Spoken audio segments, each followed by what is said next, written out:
नमस्कार, हमारा उत्तराखंड में आपका स्वागत है। मैं हूं आपके साथ भावना त्रिपाठी। रुक करेंगे प्रदेश की तमाम बड़ी खबरों की ओर। उत्तराखंड के पूर्व मंत्री और कांग्रेस नेता हरक सिंह रावत लोकसभा चुनाव से पहले झटका दे सकते हैं। उनके बीजेपी में शामिल होने की चर्चाएं तेज हैं। तो वहीं हरक सिंह रावत की बहू बीजेपी ज्वाइन कर चुकी हैं। पूर्व कैबिनेट मंत्री रहे हरक सिंह रावत इन दिनों ईडी की जांच से परेशान चल रहे थे। तो वहीं आपको बता दें कि हरक सिंह रावत और उनकी पुत्रवधू अनुकृति गुसाई से 2 अप्रैल को ईडी पूछताछ नहीं करेगी। इसकी जानकारी ईडी के सहायक निदेशक अभय कुमार ने हरक सिंह को ईमेल भेजकर दी है।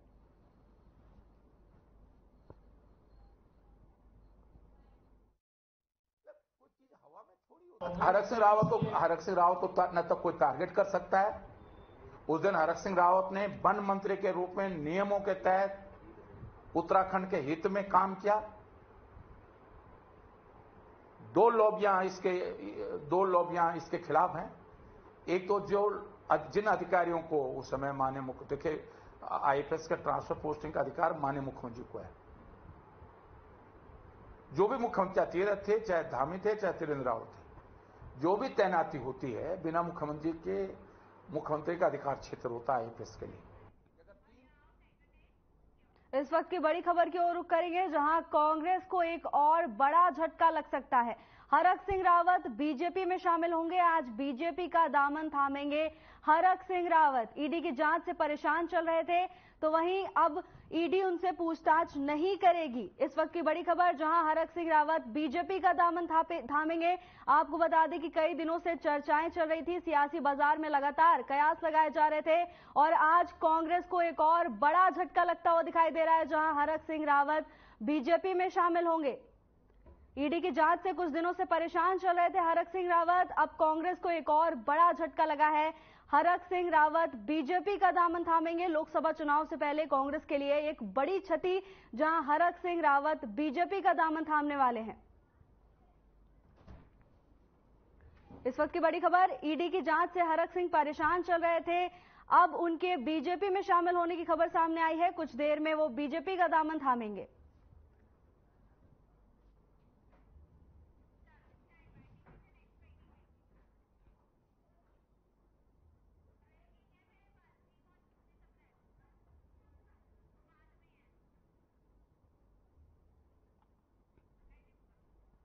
हरक सिंह रावत बीजेपी का दामन थामेंगे। इस वक्त की बड़ी खबर, बीजेपी का दामन थामेंगे हरक सिंह रावत। ईडी की जांच से परेशान चल रहे थे। लोकसभा चुनाव नजदीक, ऐसे में कांग्रेस के लिए एक बड़ा झटका। हरक सिंह रावत का बीजेपी में शामिल होना कांग्रेस को बड़ा नुकसान पहुंचा सकता है। लोकसभा चुनाव से पहले ये कांग्रेस के लिए एक बड़ा झटका साबित हो सकता है। कुछ समय से ईडी की जांच से हरक सिंह रावत परेशान चल रहे थे। इस वक्त की बड़ी खबर, हरक सिंह रावत बीजेपी का दामन थामेंगे। लोकसभा चुनाव से पहले कांग्रेस को बड़ा झटका लगा है। हरक सिंह रावत बीजेपी का दामन थामेंगे। कुछ समय से परेशान चल रहे थे हरक सिंह रावत।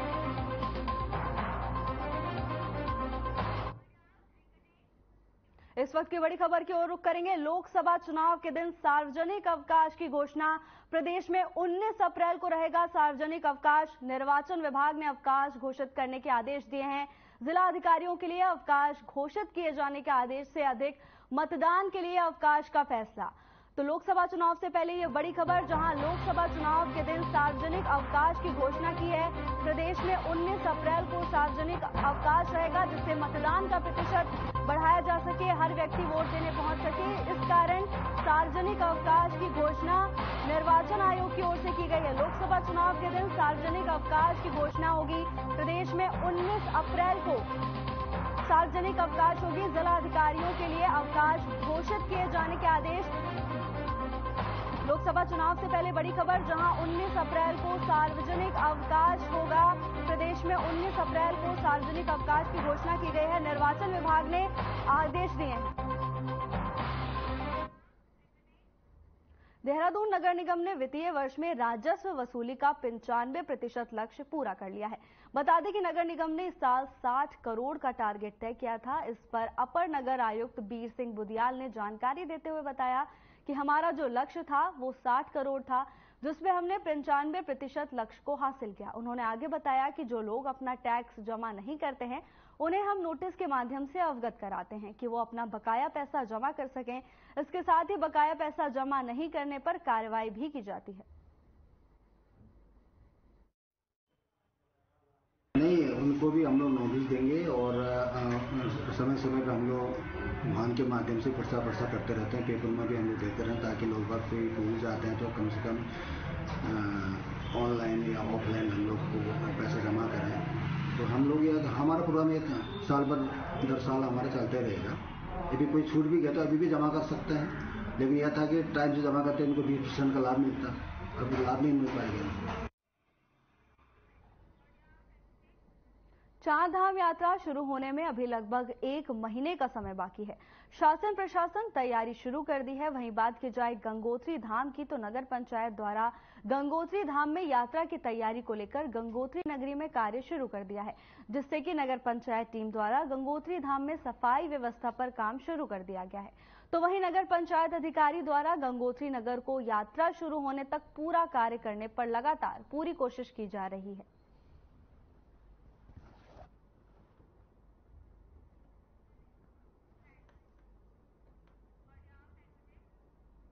विकासनगर कोतवाली क्षेत्र गांव बोरटीवाला में संगठन में पदाधिकारी और ग्रामीणों ने विकासनगर कोतवाली का घेराव किया। बता दें कि पिछले महीने की 20 तारीख को एक गाय घर के पास से गायब हो गई और एक व्यक्ति सड़क के रास्ते ले जाता हुआ सीसीटीवी कैमरे में नजर आ रहा है, जिसके बाद उसकी थाने में रिपोर्ट दर्ज कराई गई, जिसके बाद युवक पर मुकदमा दर्ज किया गया, जिसमें संगठन के पदाधिकारी और ग्रामीणों ने ठोस कार्रवाई न होने की बात कहकर थाने का घेराव किया।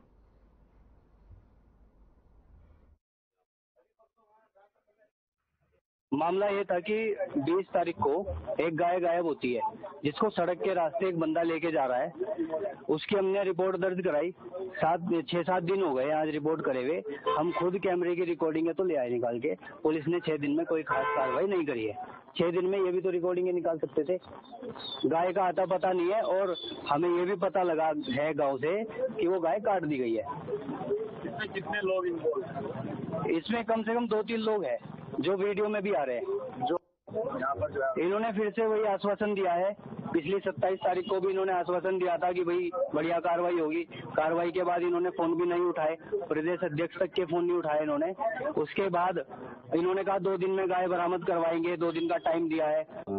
बरोटीवाला निवासी सत्यपाल द्वारा एक तहरीर दी गई है। इसमें उसने आक्षेप लगाया है कि मेहरबान उर्फ कालू, जो कि बरोटीवाला का निवासी है, उसके द्वारा उसकी गाय को ले जाया गया है और उसे वापस नहीं कर रहा है। तो इस संबंध में हमारे द्वारा धारा 406, 506 IPC के अंदर अभियोग पंजीकृत किया गया है। ये अंडर इन्वेस्टिगेशन है और इसमें अभी अनुसंधान चल रहा है। नहीं, अभी तो मामला ऐसा कुछ प्रकाश में नहीं आया है, यानी कि उनकी गाय वापस न किए जाने के लेके तहरीर दी गई।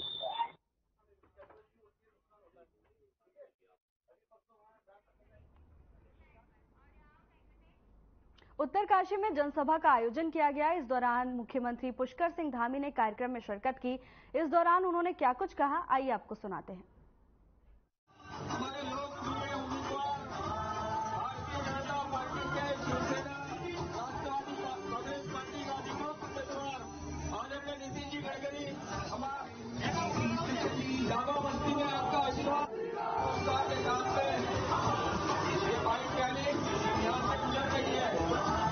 आज मोदी जी को तीसरी बार देश का प्रधानमंत्री बनाने के लिए आए हैं ना।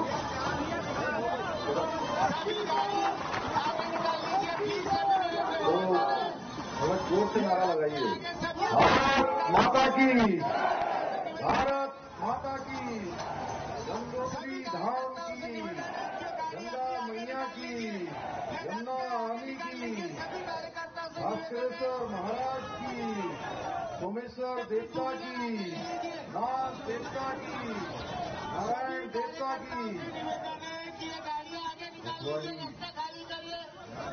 रैली शुरू हो चुकी है। सभी कार्यकर्ताओं से विनती है, कृपया वहां से गर्दी कम करें, कृपया गर्दी कम करें, अपनी अपनी टू व्हीलर ले, कृपया इस मैदान साबित करा। यहाँ पर भारतीय जनता पार्टी के जिला अध्यक्ष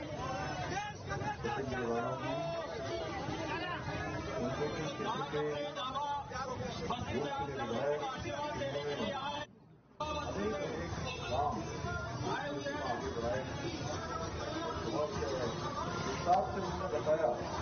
अगर समय होता तो मैं समझता हूँ एक आध घंटा और बोलते रहते भाई सुरेश चौहान जी हमारे इस क्षेत्र के पूर्व विधायक श्री विजयपाल सलमान जी, प्रमुख भटवाड़ी बहन जीविका रावत जी, टिहरी लोकसभा क्षेत्र के संयोजक भाई अनिल चौहान जी, हमारे बहुत वरिष्ठ नेता और अनेक पदों पर रहे हैं आदरणीय सूरतराम मोतियाल जी, प्रभारी गंगोत्री विधानसभा श्री देवर सिंह चौहान जी, सह संयोजक गंगोत्री गुरप्रीत सिंह पवार जी, पूर्व जिलाध्यक्ष आदरणीय मुरारीलाल भट्ट जी, पंच सिंह राणा जी, पूर्व राज्य मंत्री रामचंद्र नौटियाल जी, जितेंद्र राणा जी, मंडल अध्यक्ष संतोष नौटियाल जी, सूरज सिंह गुसाई जी, जय बहादुर सिंह कन्हैया जी, विजयपाल जी और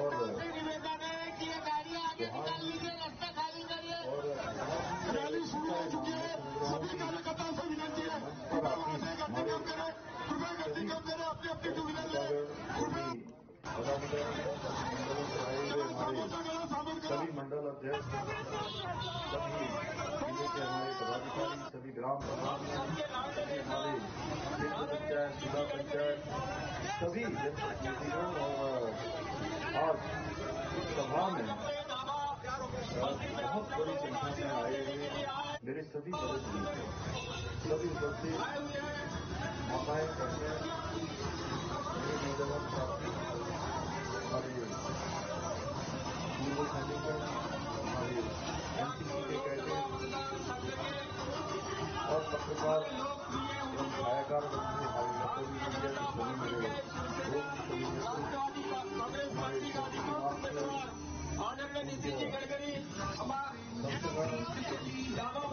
मैं सबसे पहले तो आज इतनी बड़ी संख्या में आप सब यहाँ पर आए और आप लोगों ने पूरे रास्ते भर मैं वहाँ से यहाँ तक पहुँचने में अनेक स्थानों पर मेरे बड़े बुजुर्गों ने जहाँ दोनों हाथ सबको रखकर आशीर्वाद दिया, माताओं बहनों ने भी अपना आशीर्वाद दिया, कोई फूल से, पत्तों से, अनेक प्रकार से हमारी बहनों ने वहाँ से अच्छा सा फूल लाकर हमको आशीर्वाद दिया और मेरा स्वागत किया, अभिनंदन किया। मैं बहुत आभारी हूँ आप सबका। मैं अपनी तरफ से आपका स्वागत करता हूँ, दोनों हाथ जोड़कर आप सबका अभिनंदन करता हूँ। माँ सती पावनी गंगा का उद्गम स्थल और गंगोत्री धाम, ऐसे पूरे रात जब भी आने का मौका मिलता है तो मैं स्वयं को धन्य महसूस करता हूँ। भाई बहनों, कल प्रधानमंत्री जी हमारे राज्य में उत्तराखंड में आए थे। रुद्रपुर में उन्होंने एक बहुत विशाल रैली को संबोधित किया और आज मैं उस रैली के बाद सबसे पहले किसी सभा में पहुंचा हूं तो आप सबके बीच में पहुंचा हूं और प्रधानमंत्री जी ने आप सबको मुझे संदेश देने के लिए कहा था कि आप सबको मेरी तरफ से सबको नमस्ते कहना, सबको राम राम कहना। तो मैं सबको प्रधानमंत्री जी की तरफ से आप सबको धन्यवाद करता हूँ कि उन्होंने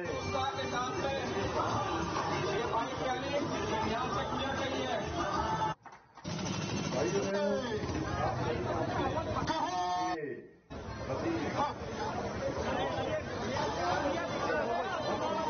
कि अभी आगे निकाल लीजिए, प्लीज सभी निवेदन है, ये रथ से आगे सभी अपनी गाड़ी निकाल लीजिए। सभी कार्यकर्ताओं से निवेदन है, सभी कार्यकर्ताओं से निवेदन है कि गाड़ी अपनी आगे निकाल लीजिए, फिर रथ से आगे निकाल लीजिए। सभी कार्यकर्ताओं से निवेदन है, अपनी टू व्हीलर आगे ले लीजिए। सभी कार्यकर्ताओं से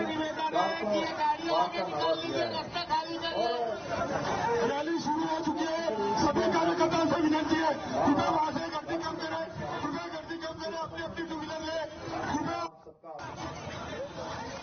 चलो सामोर करा कि आप सब जवाब देंगे। हम सबके आगे लेकर आदरणीय नितिन गडकरी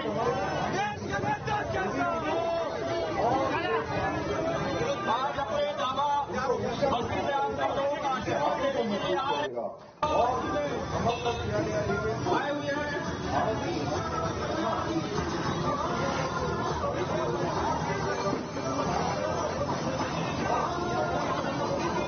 नागपुर लोकसभा मतदान क्षेत्र के हमारे लोकप्रिय उम्मीदवार भारतीय जनता पार्टी के शिवसेना राष्ट्रवादी कांग्रेस पार्टी का प्रमुख उम्मीदवार आदरणीय नितिन जी गडकरी हमारे जामा बस्ती में आपका आशीर्वाद उत्साह के साथ में ये बाइक यानी यहाँ से गुजर रही है। भारत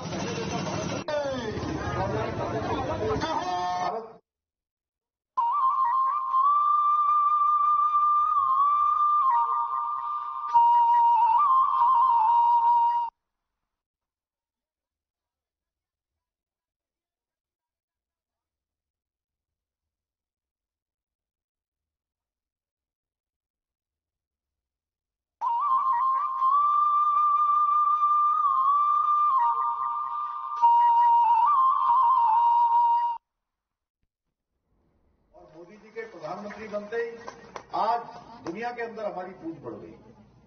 आज कोई भी अगर विश्व के अंदर घटना होती है तो पूरी दुनिया भारत के रुख का इंतजार करती है कि भारत का रुख क्या होने वाला है।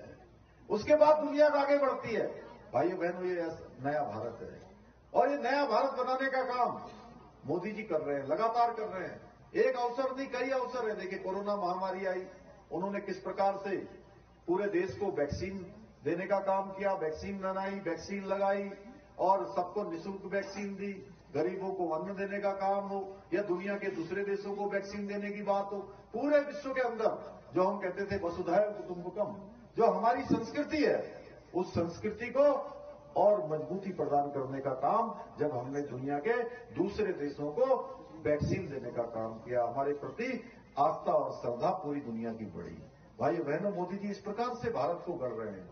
आज रूस यूक्रेन युद्ध का युद्ध हुआ, हम सब ने देखा कि हमारे बच्चे वहां फंस गए थे, जो पढ़ाई करने गए थे, कोई इंजीनियरिंग करने गया था, कोई ट्रेनिंग लेने गया हुआ था, उनको वापस लाना था।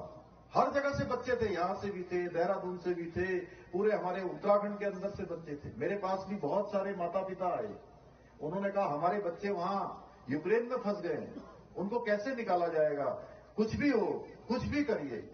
हम सब जानते हैं कि किसी भी माता पिता का बेटा हो या बेटी हो, अगर वो उसके घर से दूर होते हैं, और दूर तो क्या, जब ऐसा लगता है कि उनका जीवन आज सुरक्षा में नहीं है, तो उनके ऊपर क्या गुजरती है, हमने देखा भाइयों बहनों। उस समय मोदी जी ने पूरे देश के ऐसे माता पिता का दर्द समझा, उसको महसूस किया और रूस और यूक्रेन दोनों के ही राष्ट्रपति को फोन किया, पुतिन को भी और वहां के राष्ट्रपति को भी।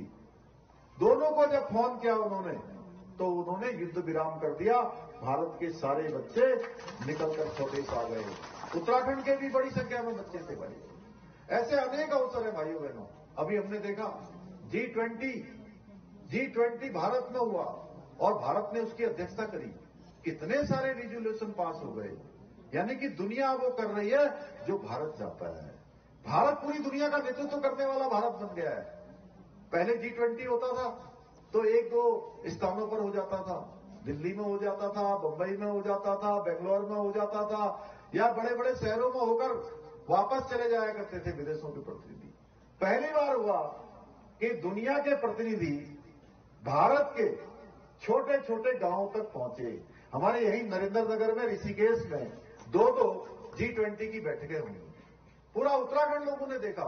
हमारे वहां रामनगर में बैठक हुई, G20 का जो सम्मेलन हुआ, उसके कारण से जहां देश का सामर्थ्य और संस्कृति पूरी दुनिया ने देखी, वहीं हमारे उत्तराखंड की संस्कृति भी पूरे विश्व के अंदर गई। मैं आप सबकी तरफ से भी प्रधानमंत्री जी का धन्यवाद करना चाहता हूं कि उन्होंने हमारे छोटे राज्य में भी 1 नहीं 2 नहीं 3 G20 के सम्मेलन हमको आयोजित करने का मौका दिया। भाइयों बहनों, आज हर क्षेत्र में भारत तेजी से आगे बढ़ रहा है।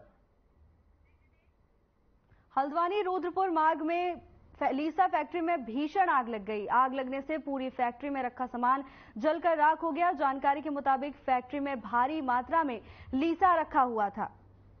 अग्निशमन विभाग द्वारा आग पर काबू करने का काफी प्रयास किया गया, लेकिन लीसा ज्वलनशील पदार्थ होने के चलते आग पर काबू नहीं पाया गया। बता दें कि इस घटना के चलते करोड़ों का नुकसान हुआ है। फिलहाल आग लगने का कारणों का पता नहीं चल पाया है।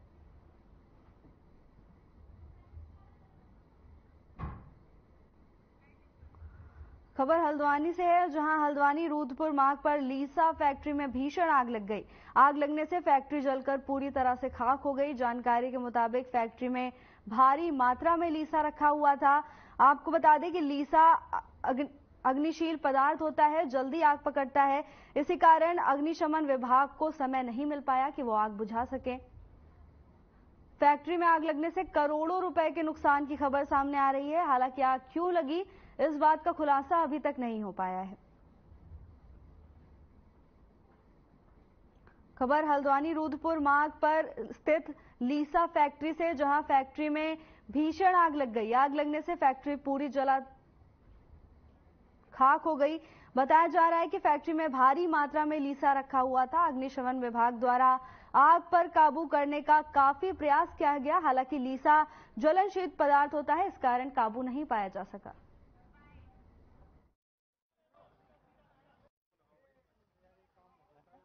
लीसा फैक्ट्री में आग लगी है, ये बेल बाबा मंदिर के पास। तो इसमें काफ़ी भीषण लीसा फैक्ट्री बताई जा रही है और भीषण आग यहाँ पर लगी हुई है और फायर ब्रिगेड की पर्याप्त व्यवस्था पर की गई और आग इस समय नियंत्रण में करने का प्रयास किया गया।